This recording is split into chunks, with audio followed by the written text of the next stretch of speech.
Hello and welcome back. Super excited for you to be on this podcast today. I'm super excited to talk about this topic that we're going to discuss, and that is, are you measuring ROP? Have you heard of ROI, return on investment, or so for some it's ROM, return on marketing?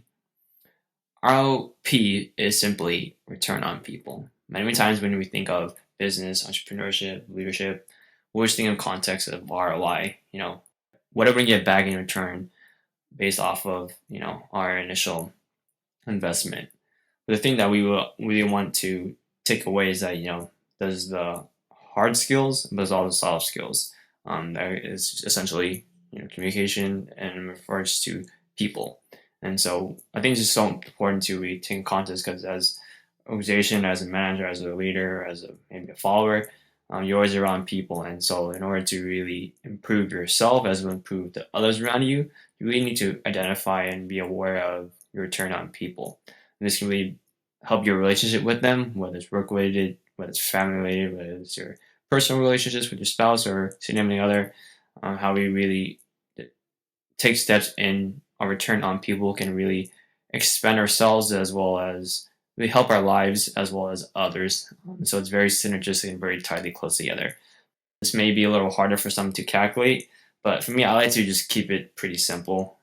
I'll go into that in a little bit, but here is just some of the things that you do want to take in consideration when you are calculating your return on people.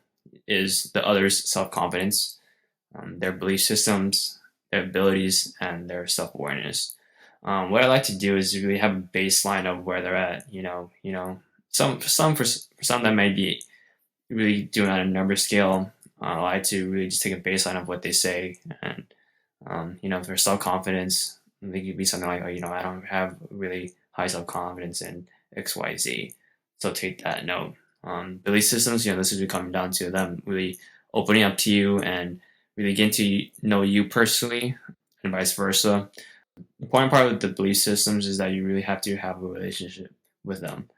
And if you're working in a professional setting, you definitely have to really be conscientious of the personal side because you're not going to get really you're not going to really understand their belief systems as much in the workplace if you don't really know the personal side. But the precursor to that is building that relationship with them first. Next one is about abilities. That's really, are they able to carry out a task, or for some, it's really getting to the next job role. So let's say it's from employee to manager, their ability to really take that role, or really just to maybe I'm going to apply for that new role, or maybe it's this new project that they're on. Do they believe that they actually have the abilities? Self-awareness, this refers to really all about themselves. How are they aware of what they really want in life, what they want for their career, what they want for their family, what they want for their relationships around them. All that comes into play in ROP. So for me, when I really think about self-confidence and really finding that out from others, I really want to know, how self-confident are they? Are they arrogant? Are they humble? Or they don't have any self-confidence? That's really helping you to gauge, how far can I push them, or what direction I need to really, I guess bait them in a sense, or how much I can hold them accountable, or my approach and how my communication is going to be towards them. And for this, I usually put this on a scale of like 1 to 10. It makes it a little easier to really determine that. Next one is belief systems. For belief systems, I'll just get to know them personally and ask them, how were they brought up, how are they told what to do, did you believe in does culture play a lot of play? Were you influenced by your family to get good grades? How did that influence you? That kind of stuff. So I don't really, for this place, since I don't really take like a number scale, I really just get a baseline of, where they're at, and really try to challenge them and to really challenge them in a way that's meaningful to them. I know some people I don't have as much ambitions as others. So it's a way to understand, where they are at with their goals and what they believe is best for them. Because at the end of the day, we're here to help them improve themselves, but it's really going to be based off their belief systems. The next one is abilities. For this one, I like to really just challenge them on that as much as possible. Really challenge them in a way that helps them to really see that they're more capable of what they're achieving. Usually this refers to the workplace. It's going from employee to the next tier up, or trying to go from employee straight to assistant manager, whatever how the scale is. For me, I really try to see, like, do they think they can do it, or are they not seeing that they can do it, or are they missing information that will help them see that as abilities. So I try to give them the information that they will need to really get to that level or job role that they're seeking. Because many times it's just the confidence issue that they're dealing with, and most people can do certain things. It's just that they're missing information, and so that's how I really try to increase my return on people's through their abilities.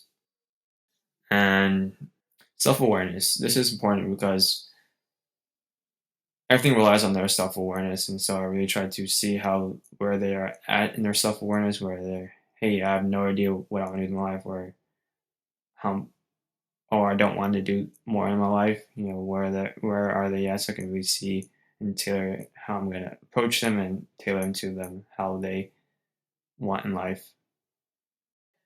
With those 4 characteristics, I have 4 ways I usually try to challenge them, and that helps me to really determine if my ROP is actually higher or is he actually lower. First thing I do is I champion for them.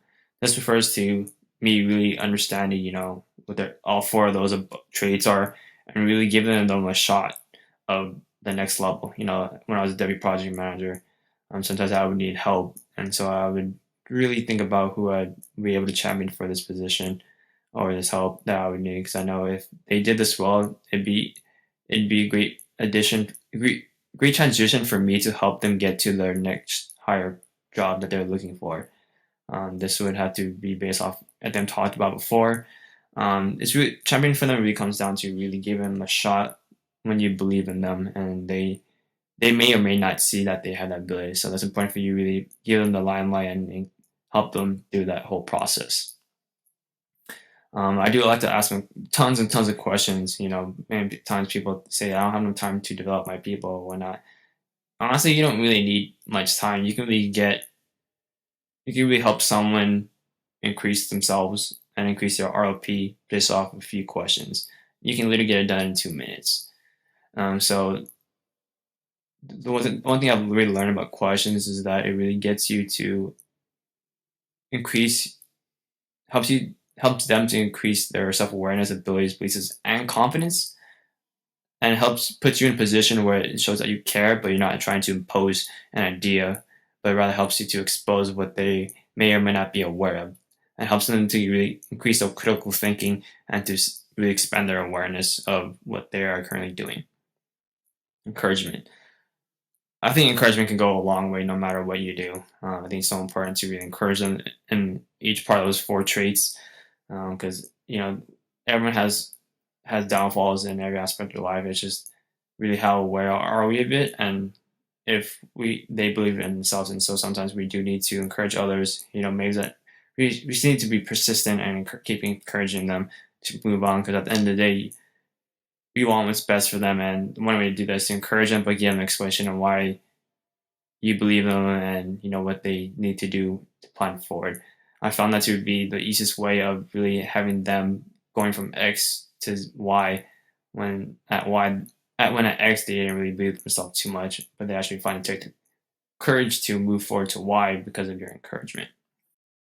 And last but not least is gratitude. This is probably the most undervalued trait you can ever have. I think gratitude can go a long way, and it can never be misused.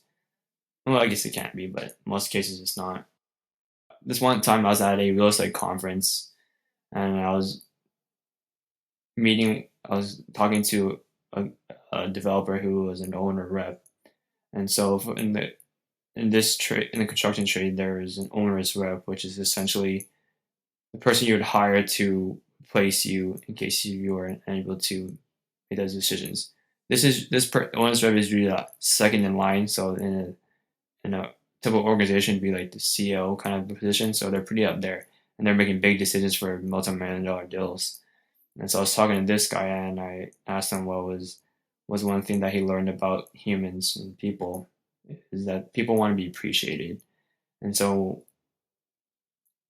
the way I use this and my return on others is I really show gratitude for them.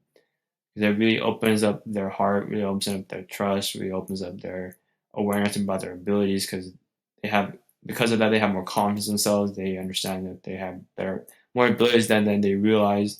Their belief systems are shattered because they may have, depending on who they are, they may have been shattered when they were younger, and it also boosts their self confidence. I think being grateful for one another can never go a wrong way. Gratitude for for the work that they do, for just being a good person, or whether just showing up, or whether it's just being for who they are. I think that goes a long way and can definitely have its ROP over time. That one's pretty self-explanatory because that will really show your relationship with them. It will increase um, in the workplace as well as in your personal relationship with them. Again, the four things you need to measure in your return on people is the self-confidence, belief systems, abilities, and self-awareness. Do this by chatting for them, ask them questions, encourage them, and always be grateful. Thanks so much for listening, and see you guys next time. Take care.